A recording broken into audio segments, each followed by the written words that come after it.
Right, you join me. It's February the 13th. It is freezing cold.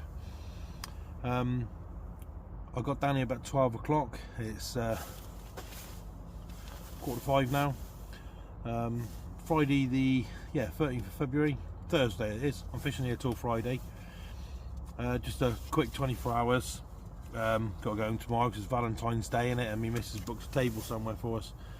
So yeah, I've joined South Cerney Angling Club on the you see that, just for their winter ticket really. I got me 2 passes.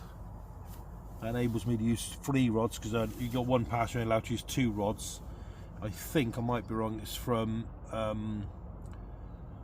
October to April or March, end of March, you're allowed to use 3 rods if you've got 2 tickets. So I bought 2 winter tickets, and obviously me night ticket as well, so I can use the 3 rods. Otherwise, if you just get the 1, you can only use 2, and I want to use 3. It was only, I think it was something like 220 quid for the 6 monthly winter ticket. I purely joined it for the pike fishing.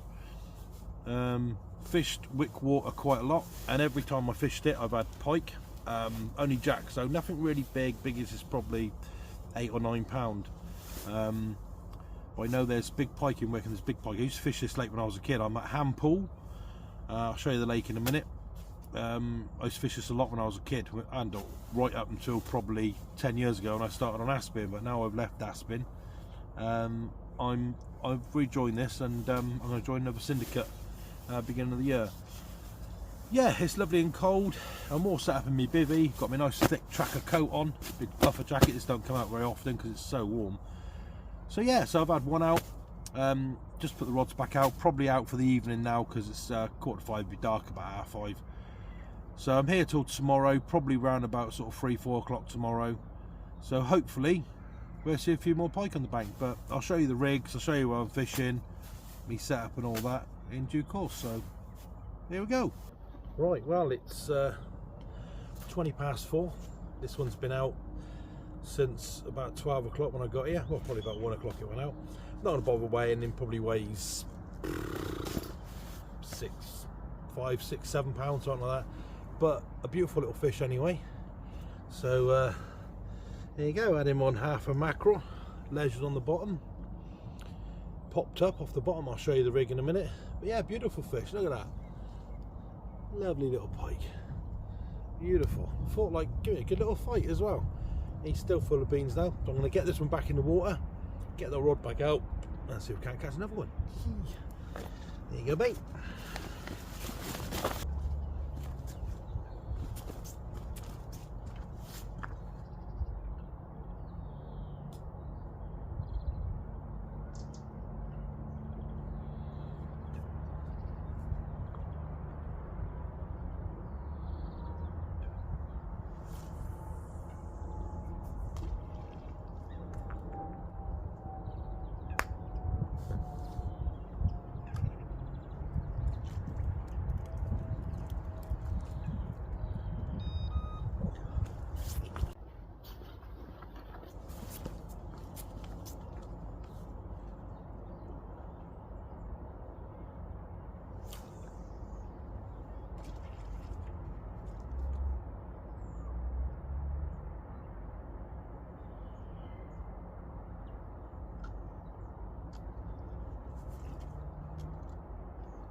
Right, well, it's just getting a bit dark now.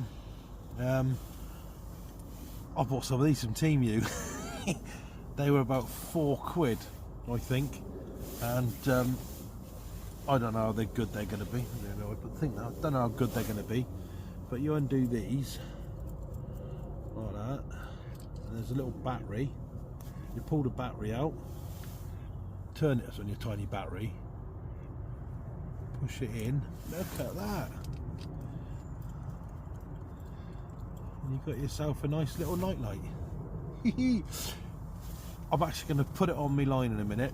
I bought 2 of them. I have got 2 spare batteries, but I've left them at home because they were on charge. I've got 2 batteries, but I don't think they're going to last very long because it's quite a bright light for such a little battery. But I'm going to stick one on my Pike float and see how it goes. So I'll turn this one off for now and stick him on the old, take the old Pike bung off, stick this one on and see what it looks like in the water. Good old Team Ute. I'm quite shocked actually. That's not. Look at that. That looks brilliant. We'll see what it actually looks like in the dark. Well, so far my little Team Ute torch float has been doing well. You can see it just out there. It's been on for about an hour now and it's still going, which surprised me really because I thought it wasn't going to last very long. But yeah, see how long it lasts. It's glowing out there nicely. Right, wow, it's Friday morning. It's actually 8:30. I've just redone all the wads and took my absolute fantastic Team U float off and put me bung back on, me Pike bung on. This float, I'll tell you what, £3, you still see it glowing? It's still glowing, like, there you can see that, look. It's still glowing. Ooh, jump on the floor. So wow, it's brilliant. I'm really impressed with it.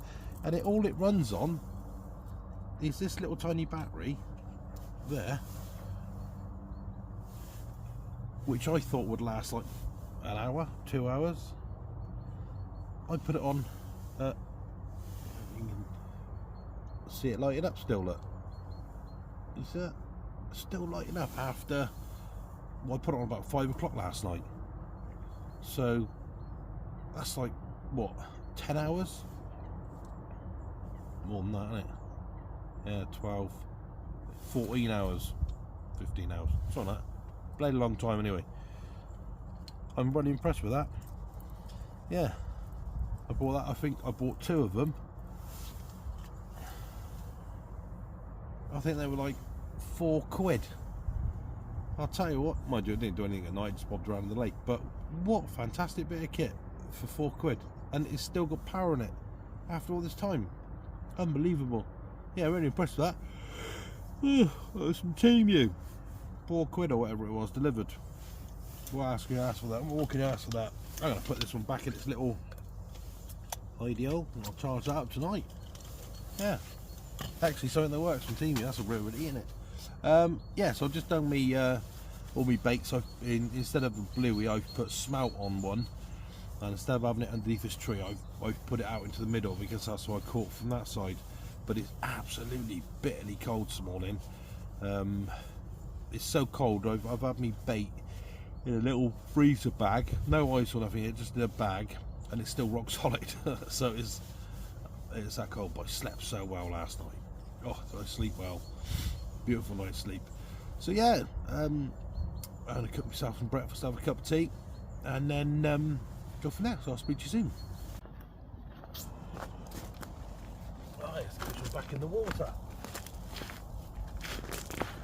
Oh, he's still full of beans. He wants to go. He does. Come on. There you go. Hey, gorgeous fish. Make sure he's fit in the strop. Oh, he's off. Oh, that water's ice cold. Absolutely ice cold. Right, as you can see, I just cast that one out by those reeds over there. My second one is literally just at the end of these trees here. I've just popped it in those margins there, and my float is just there, which I'm going to cast out again in a minute. So yeah, so that's oh, I just got that one. So I'm going to redo my float rod, and then go back down again, little mooring thing. Right, so yeah, I'm just going to redo my float rod and then get back in my nest because it's very, very cold. You can see I've lobbed that one out probably midway between here and the far bank. Yeah, let's just see what happens now.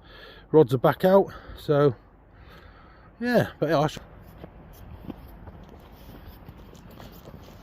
bail arms obviously open because you're at no resistance, and I got them on my drop back bobbins and on the alarms, same as that one. And then my float rod, obviously I can see that, so I've just got that on a bail arm on the line clip, so there's no resistance, because pike don't like resistance, do they? So I'm going to here now. I must start thinking about some tea. That's another good thing about fishing here. You drive all the way around, and 80% of the swims you can park where you fish. So it's quite easy, really. I mean, this swim I got's lovely. Got the reeds there, you got overhanging trees. I mean, in the summer it'd be beautiful for carp here. Yes. Right, God, it's so cold. I'm just going to show you the rig that I caught that one on. This is basically the setup I'm using. I got me half mackerel with a bit of weed, floating boom in it that attaches to my treble hook just there, so I don't lose it. And I've got a weight on there, so that floats up like that. Then we've got it on a floating boom, which is on a free runner, so that sits up. Let's move this closer. Lead weights, that hits the bottom, that sits off the bottom away from the weed,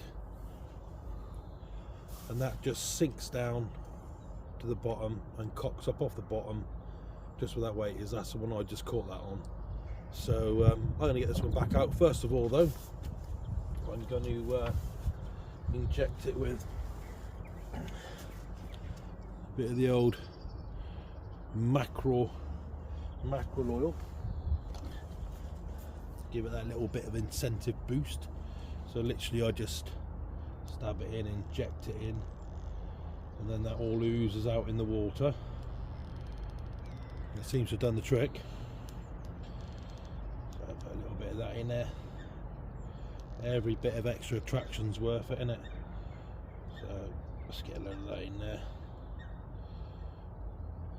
Yeah, lovely jubbly. Yeah, right, I'll get this one out. First of all though, bloody stinks. So I'm going to cast this one back out. I'll show you why I cast it in a minute.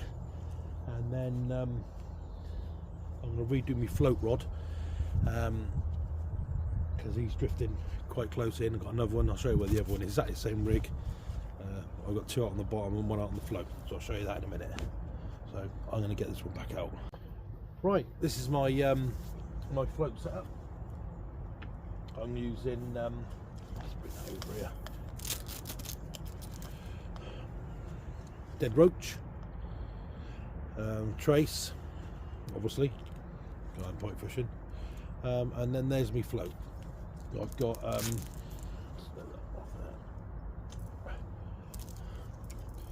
I've got 3 SSGs just to weight the float down. I've got one of these sliding weights as well, with a bead, and then further up the line we've got my little stop bead. So that sinks down, float slides up, hits a stop bead, and cocks at that level. It's about fishing about 6-7 foot deep. Don't know exactly how deep it is, but it's drifting and then it's hitting the shelf, so that's really where I want to be, on that shelf. So that's where I want to be. So sort of drifting along the water all over the place, because of the wind's taking it this way. It hits the shelf and it stops, and I'm on the bottom there. So I leave it on the shelf for a few hours, reel it in, let it drift around, leave it on the shelf. But I'm going to get this one back out, and then when it gets dark, which is going to be soon, I might actually change that float now. Actually, yeah, I might just leave it like that. Okay, right. Normally, as normal, I'm going to give this one a little bit of a boost from my oils as well. Oh, Dr. Darren, give that a little bit of a spruce up. Get those oils going in there.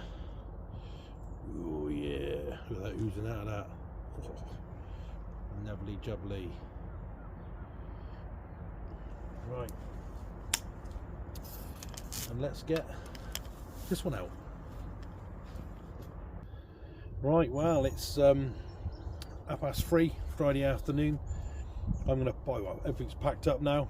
I've just got my little lure rod out. I'm going to give it a go in this swim for the next half an hour. See if we can get them out on this, and then like I said, everything else is packed up. I'm going to get home, take the missus out for Valentine's meal tonight and all that. Be the romantic sod I am. Yeah, it's been nice. Hasn't had one out. Thought I was going to get a few more. It was so cold last night, this morning. But this swim looks like it gets fished a lot because it's very, very well worn. But it's a cracking swim because you've got all this stuff behind you. There's an out of bounds area. I just realised that over there, I see the bollards across there, and it's called the Shallows. It's out of bounds past this tree. So I'd imagine in the summer this is a cracking swim for the carp because they're going to come in and out of there, sort of a safe area for them. And you can still get on the edge of the reeds over there, so you still be able to fish on those reeds, and the bollards go across sort of here all the way across to this tree. So yeah, I'm not going to have a go on this for the next half hour, see if we can get any out on that, and